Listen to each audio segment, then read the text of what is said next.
Wow. Hey, much love and respect. Pura vida, mi gente. Thanks for tuning in once again. Appreciate you guys making the time to be here. I'm going to talk about something real quick just to make you think a little bit too. We're going to talk about, you know, things we already know. We're going to point out certain things regarding this narrative, as it's called here, the interesting narrative of the life of Olaudah Equiano or Gustavus Vassa, the African. All right, so a lot of you guys already know about this character. Now we'll get into it a little bit. Before I do that, just want to say shout out to legendary Top Cat. He kind of brought up this topic about 6 days ago, as you guys can see here.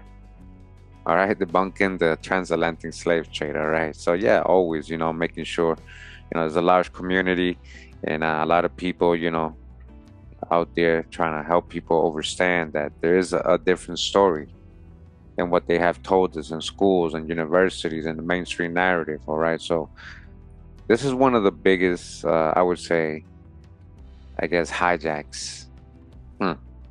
What when it comes to what appears to be factual and non-factual, right? So real quick, what is this? This is a book supposedly that was written in the 1700s. So let us just read Wikipedia real quick. It says the interesting narrative of the life of Olaudah Equiano or Gustavus Vassa, the African, first published in 1789 in London, is the autobiography of Olaudah Equiano, who was supposedly born during these times, right? An African, supposedly, from what is now Nigeria, who was enslaved in childhood and eventually bought his freedom and became an abolitionist in the United Kingdom. So that's how they portray the book, all right? Supposedly written by him, autobiography, all right? So, if you want to read more on the mainstream narrative, everything is based on what he wrote.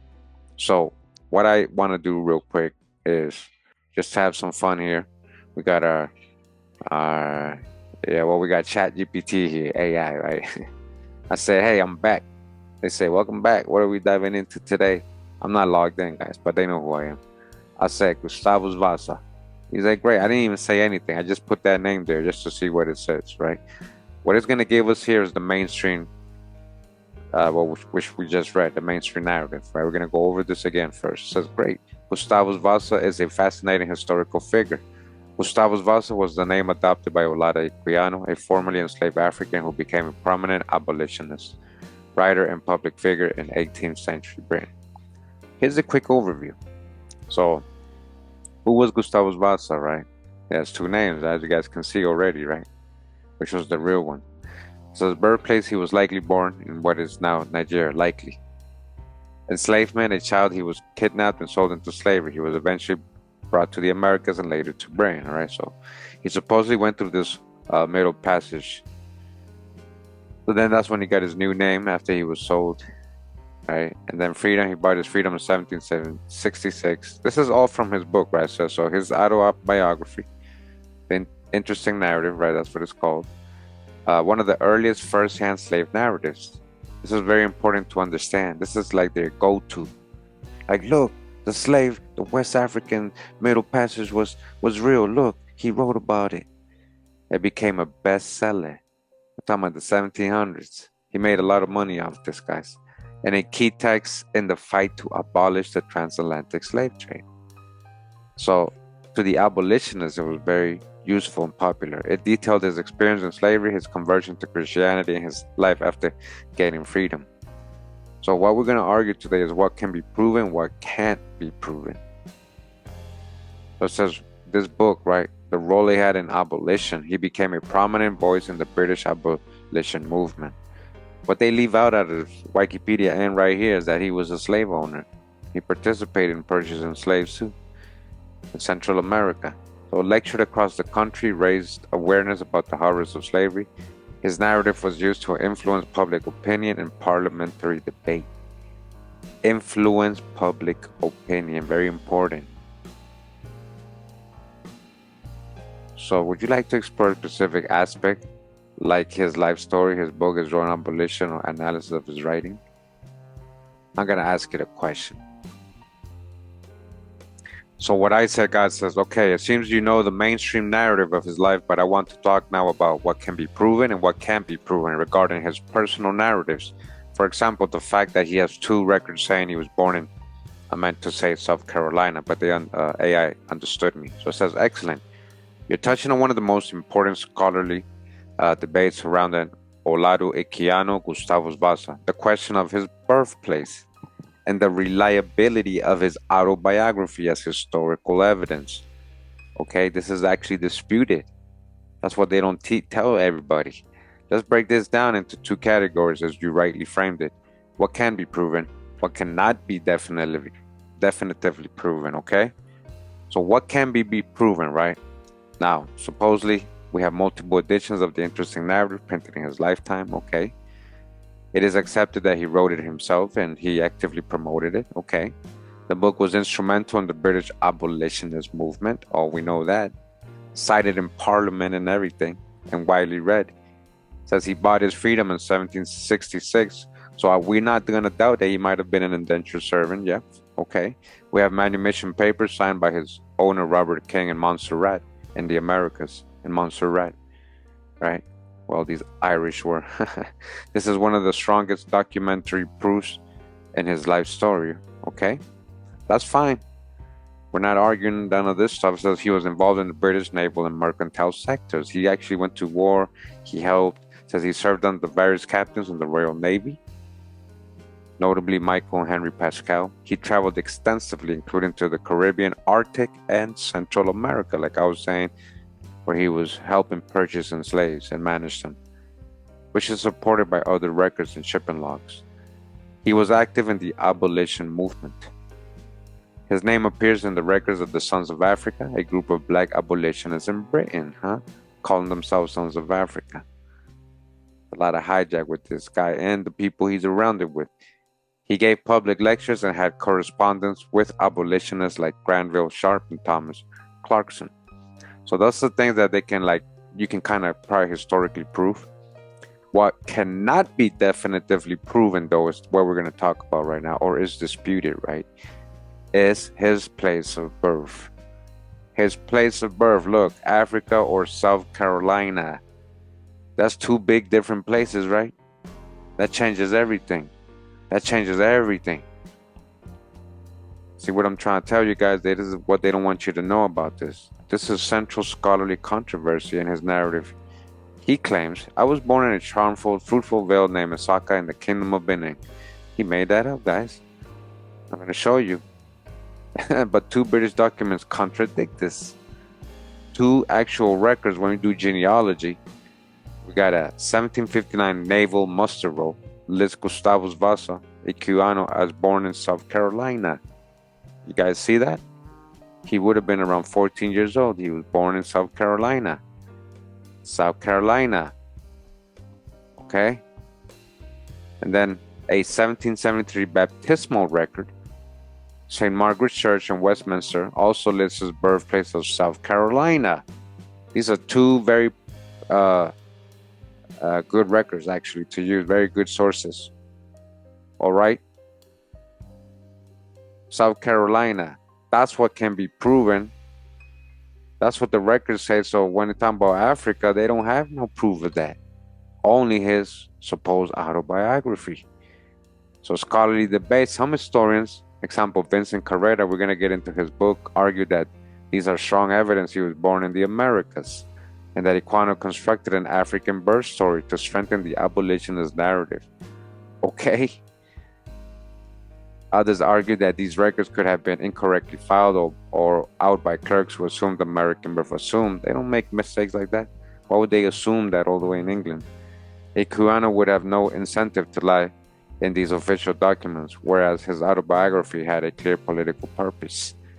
His autobiography had an agenda. Oral memory and African tradition support the possibility of his African origins. I think he got all that Benin and story from anybody. Bottom line, there is no definitive evidence either way. You can't say he's from Africa. There's no evidence of that, but there is record saying he's from South Carolina. The 2 documents suggest American birth, but his detailed description of African life, along with his motivations and the accuracy of other parts of the narrative, keep the African origin plausible, if not probable, because That's what they want you to believe happened to millions of Africans. The same story he said, oh, they kidnapped me, they took me from Africa, brought me to the Americas. It's the same story. They have no proof of it. Wouldn't it be so easy to prove this part? Wouldn't that be the easiest part to prove? Instead, you got 2 documents suggesting American birth. Says the exact accuracy of his early life details. His description of life in Osaka, example, Igbo customs, religious life form, are generally consistent with what we know of 18th century Igbo culture. Yeah, he read on it. He learned about it. But he was supposedly only 11 when kidnapped, raising the question of how much he could accurately remember, or whether he read and reconstructed these parts later. There's some debate over whether he borrowed from published sources, example, travel narratives about West Africa. Of course he did. His specific travels and events. Not all his travels, example, his Arctic expedition or life in Central America, can be corroborated by external records. That said, many of them align with known historical voyages and figures. Conclusion: can be proven. His manumission, writing, public activism, and parts of his naval service. That he claimed an African origin and wrote one of the most influential slave narratives. He claimed. Cannot be definitely proven. Whether he was actually born in Africa cannot be proven. This is what I'm saying. That's the biggest part right there. The whole thing's a lie. Whether his detailed African memories are from personal experience, reconstruction, or a combination. Reconstruction. The absolute factuality of every part of his autobiography. What cannot be definitely proven? The absolute factuality of every part of his autobiography, whether his whole autobiography is true or not. What cannot be proven? That's Chat GPT letting you know. Would you like a summary of scholarly positions like Coretta versus others? Or are you working on essays or arguments of your own? Don't worry, we got this from here. So again, this is the original from the 1700s, supposed engraving of him from 1789. The book we're going to get into is this one right here, is Equiano, the African, Biography of a Self-Made Man by Vincent Carreta. Just going to read the preface a little bit with you guys, all right, of this book. All right, hopefully you're not in a hurry. Just to get context and everything. It says, no one has a greater claim to being called a self-made man than the writer, now best known as Olaudah Equiano, according to his autobiography. The interesting narrative of the life of Olaudah Equiano, or Gustavus Vassa, the African, written by himself in London, 1789. Equiano was born in 1745 in what is now southeastern Nigeria. And this is again according to his autobiography, what he's going to go over. There he says he was enslaved at the age of 11 and sold to English slave traders who took him on the Middle Passage to the West Indies.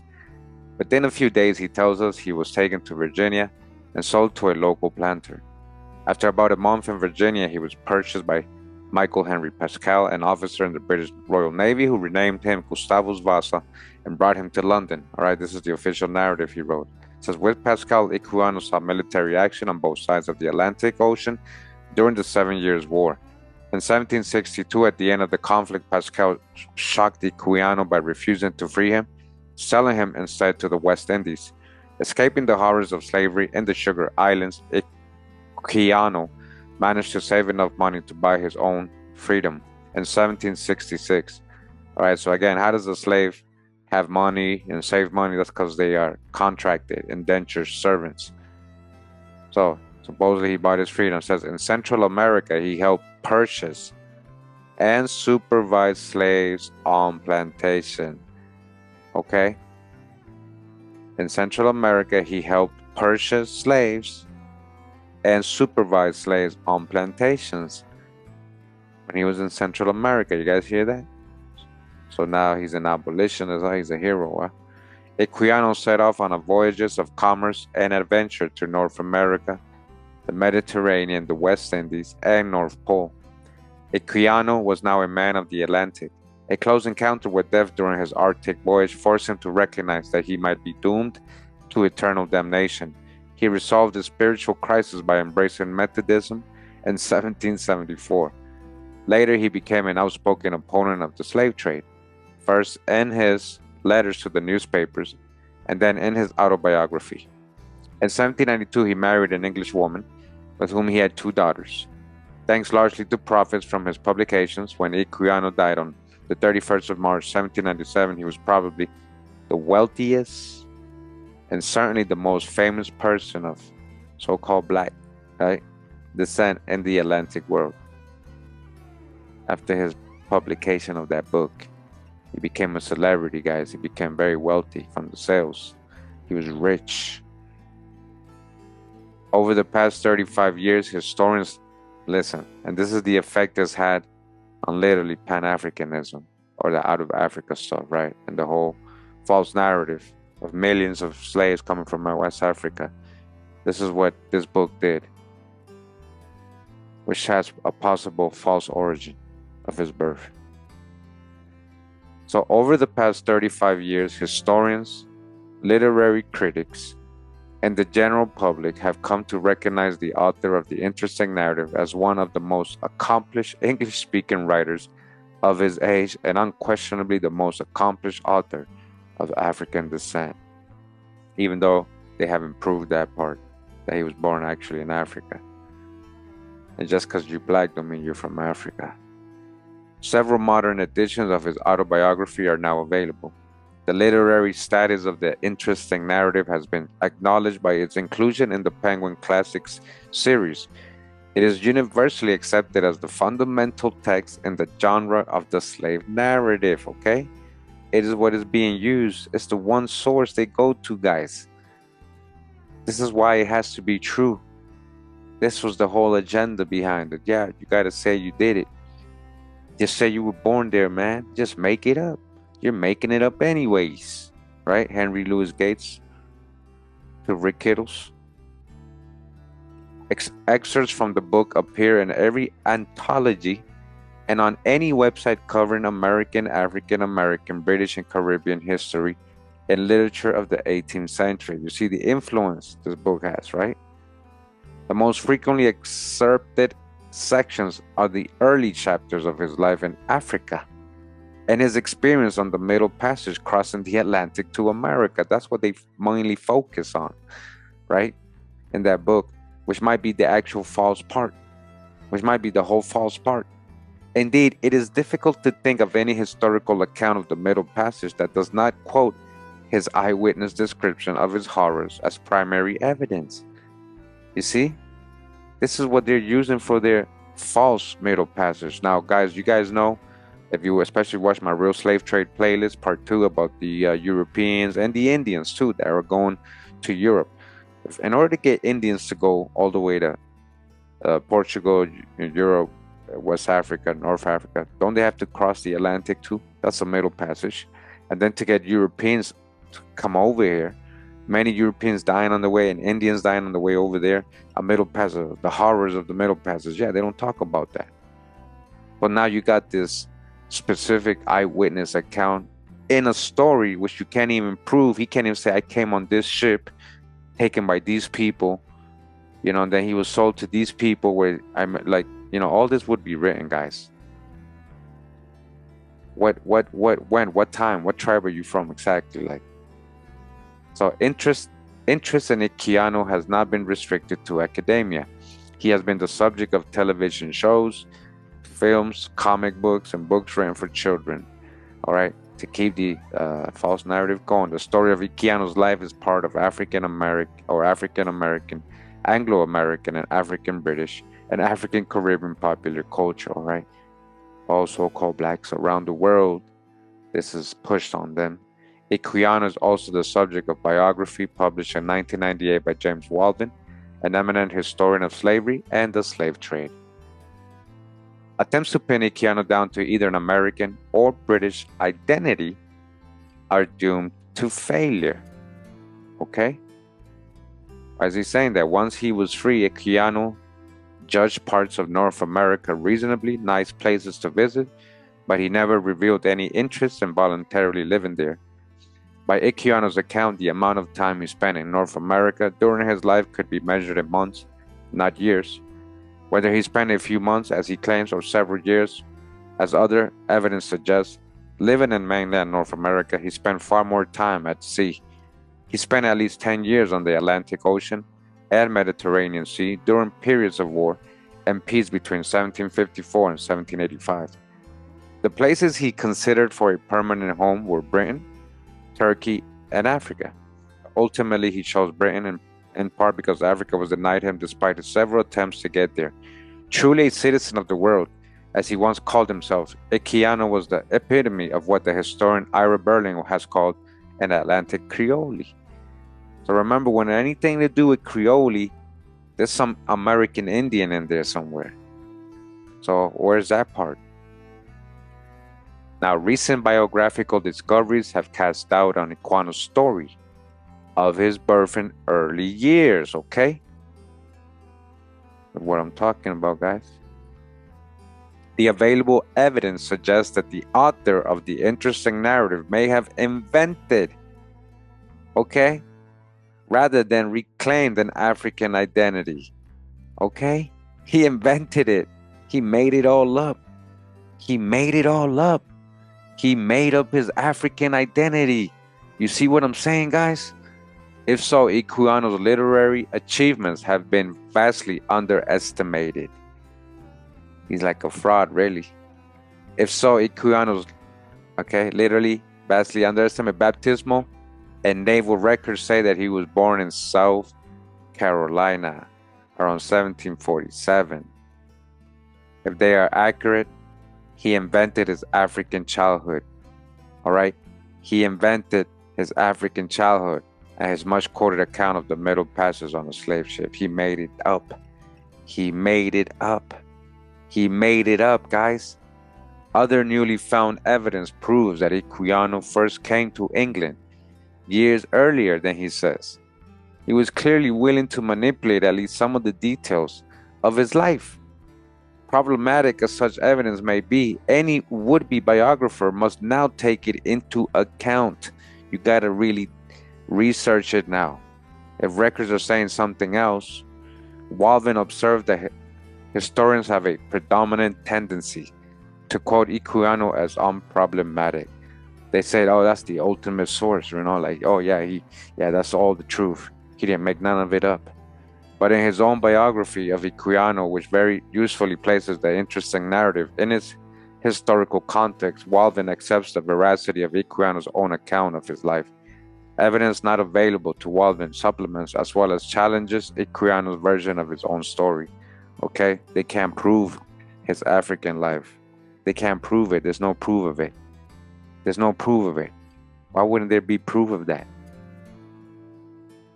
Reasonable doubt raised by the recent biographical discoveries inclines me to believe that the accounts of Africa, all right? Reasonable doubts, pay attention, guys, raised by the recent biographical discoveries inclines me to believe that the accounts of Africa and the Middle Passage in the interesting narrative were constructed, and carefully so, rather than actually, right? Watch what they're going to say. Actually, a real thing. Experienced. It wasn't real. He didn't experience that. He made it all up. He just added it there. He constructed his birth. And that the author probably invented an African. The author probably invented an African identity, okay? But we must remember that reasonable doubt is not the same as conviction. We will probably never know the truth about the author's birth and upbringing. The burden of proof, however, is now on those who believe that the interesting narrative is a historically accurate piece of nonfiction. They got to prove it. See, the burden of proof is on the Pan-Africans. Prove that he's African.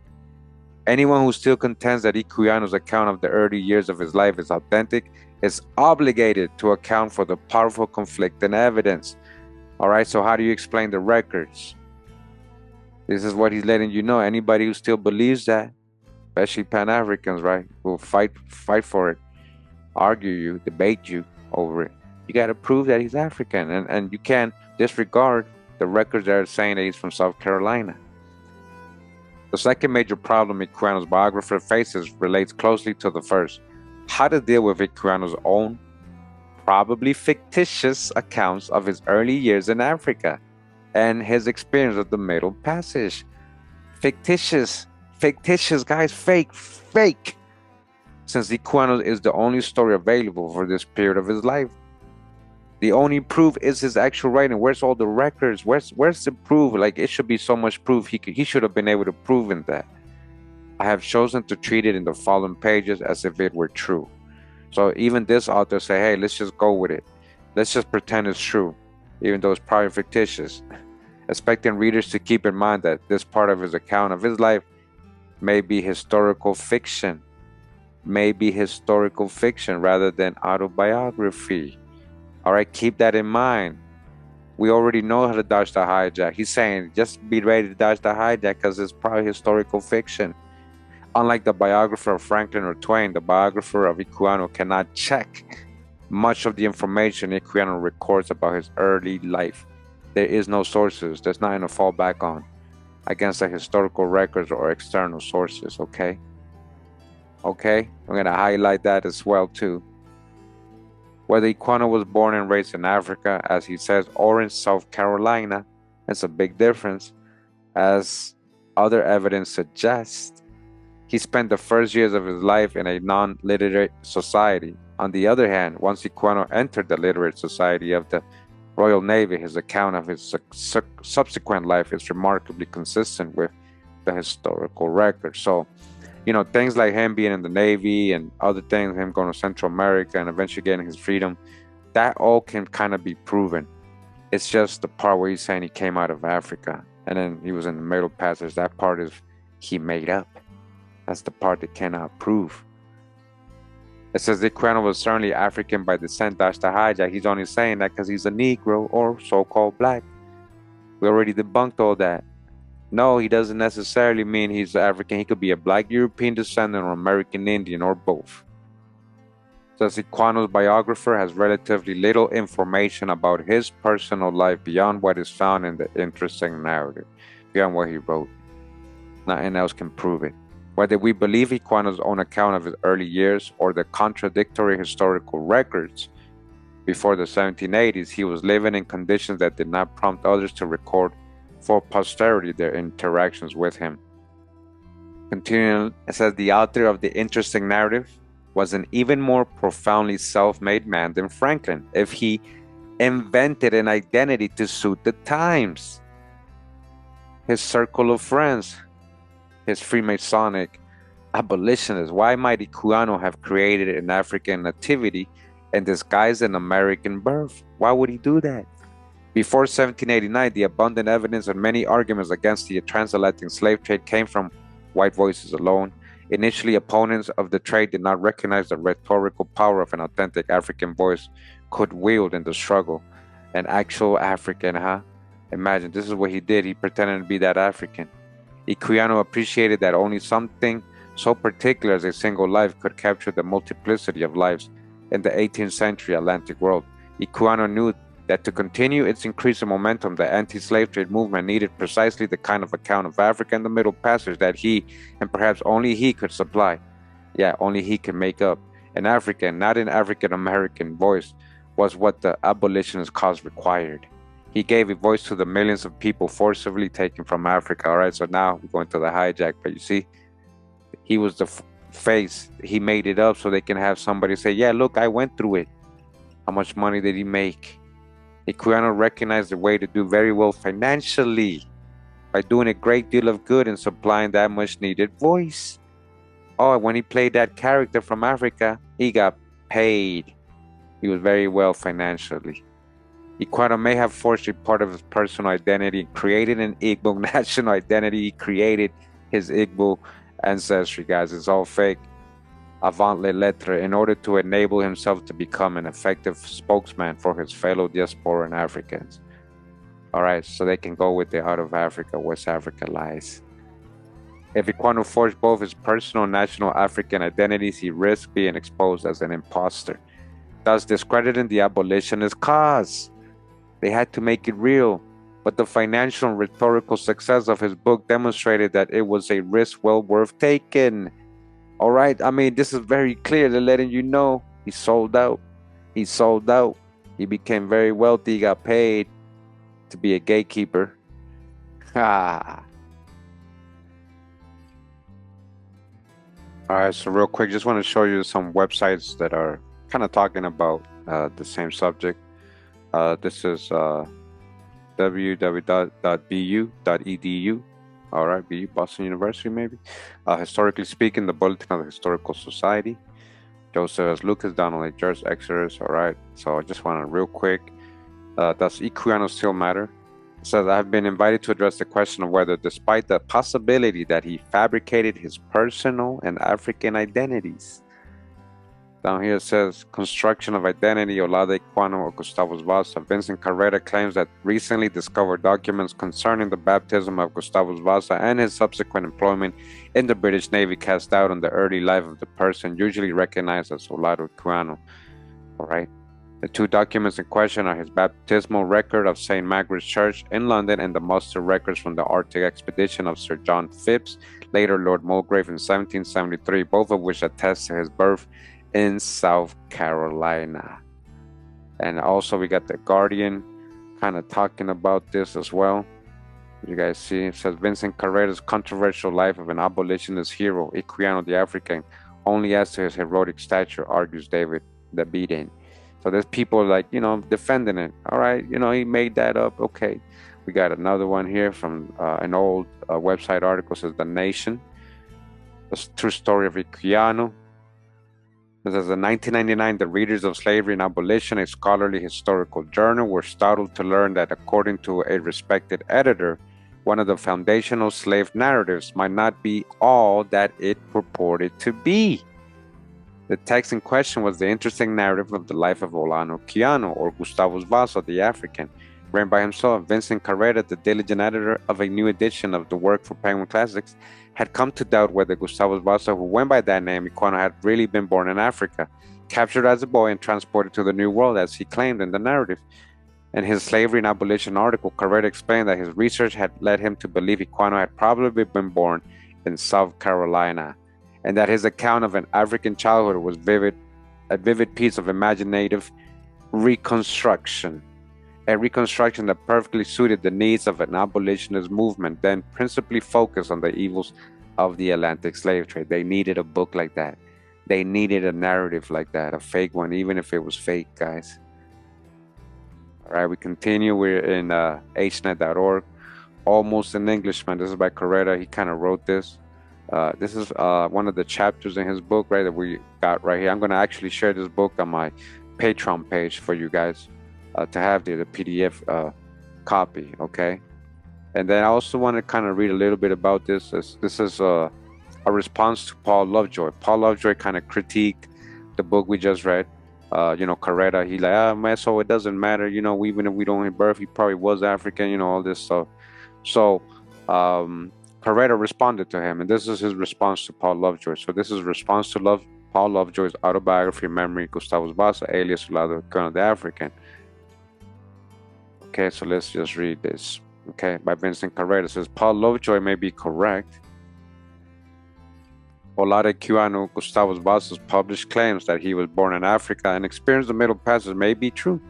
We share the desire to believe those claims true.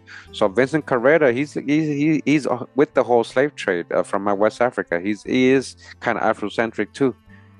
But he found records that say he might have been born in South Carolina, so he has to go with the record, and he has to try to conclude, well, maybe he just made it up because, they needed somebody like that and he wanted to be wealthy. Maybe he just made that part up, but maybe he still is African. That's the hijack. It says, we disagree over how to resolve the discrepancy between Equiano's baptismal and 1773 naval records, which say he was born in South Carolina, and the claim to an African birth he makes in his 1789 autobiography. As I have said repeatedly in print over the last dozen years, the evidence for and against his assertions of an African birth is ultimately inconclusive. Though, as Lovejoy admits, the existence of independent documents stating a Carolina birth appeared to be conclusive proof that Equiano was not born in Africa. I find Lovejoy's interest in argument for an African birth to be ultimately unconvincing. Whatever excuses the Afrocentrist people have, it's all conjectures. Occam's razor or the principle of parsimony seems applicable to our disagreement. The most elegant way to try to explain the discrepancy would be to judge the conflicting statements by the most plausible context of means, motive, and opportunity in which they appeared. The respective means and opportunities for the conflict utterance are probably not disputed. Records had to be made of Equiano's baptism and naval service, and publication gave him the chance to recreate his life in print. The abolitionist debate created a demand for an African victim's account of the Middle Passage. They needed an African victim that he made up, guys. Listen, this is motive is the most likely key to recognizing what we should believe in Equiano's account, as well as to understanding why he suppressed the records in his autobiography. But what other truth would have motivated Equiano to say more than once that he had been born in South Carolina? The closest Lovejoy can come to a possible motive behind the baptismal record is his speculation that in 1759 it is possible that the Gurins and Pascal wanted people to think that Vassa was Creole born and not in native Africans. That's a conjecture right there. Now he's just making stuff up. Lovejoy's just making that you're conjecturing that. You don't know that did that. Now we can't trust any record then. If it's like that, we can't trust no records then. Nobody's genealogy. Because he had mastered English so well by then and for other reasons relating to the perceived higher status for Creoles, Lovejoy can offer no evidence for such a desire or perception. Lovejoy confesses that the muster entries for the racehorse, in which Vassa himself was responsible for claiming his South Carolina birth, are difficult to explain. He doesn't know, he can't explain it. Why is there a record stating he's from South Carolina? He wonders whether, as a freeman and the assistant to the noted Dr. Irving, he thought that a Carolina birth was more respectable than an African birth at that point in his life. So he's conjecturing. Naval records provide a probable answer to Lovejoy's question. Lovejoy suggests that the misrecording of Vassa or Feston and Weston on the muster list of the racehorse cast doubt on the age and South Carolina place of birth recorded for him on the same list. As unlikely as those names may seem, however, they are no greater misunderstandings of Gustavus Vassa than Gustavus Vassa, recorded by another purser 16 years earlier on another vessel. Names, especially foreign ones, were frequently misrecorded. What are the odds that the purser of the racehorse misheard Equiano's place of birth and age so as to fortunately render them consistent with his previous records? Yeah, why would he put South Carolina too, even though he's messing up the name? Besides men from Europe and British America, the 19-man complement of the racehorse included at least 2 able seamen born in Africa: Madagascar-born Jonathan Syphax and Guinea-born Richard York. Madagascar-born able seaman Joseph Brown served as the carcass. Neither Syphax, York, nor Brown saw any reason to conceal an African birth. Why would Equiano have done so when the records indicate that he could have claimed any birthplace he wished?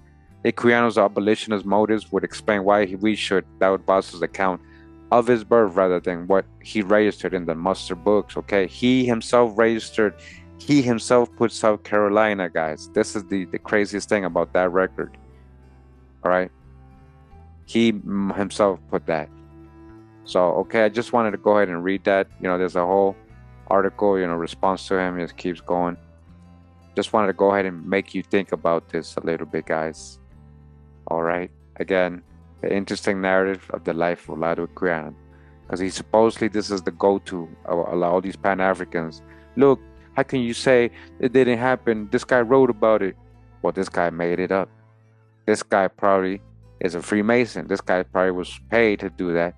They needed an abolitionist African victim. They needed this also to continue the lie they were about to perpetuate on the world after the reset. One of their resets, right? Rewrite history and whitewash everything else and then turn everybody into an African. Yeah. So you got to think about this, guys, for real. There's records saying he's in South Carolina.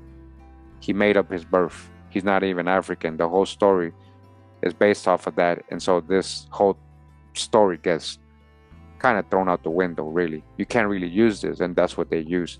They have no other sources. You're saying they got millions and millions of Africans coming over, right? And they don't got any other accounts or sources, at least ship manifest records. Come on now. Nothing. All right. I'm going to leave it right there for this video. Appreciate you guys hearing me out, reading along with me, learning a little bit about this story, some background behind it. All right, now you have some context and understand. when people try to use it against you. Like, look, or did you know he made it up, his birth? There's records of him from South Carolina, 2 of them. One of them, he filled out on his own. He put South Carolina. All right, that's all we got to say, period. Period. Much love and respect. Pura vida, mi gente. Oh, wow.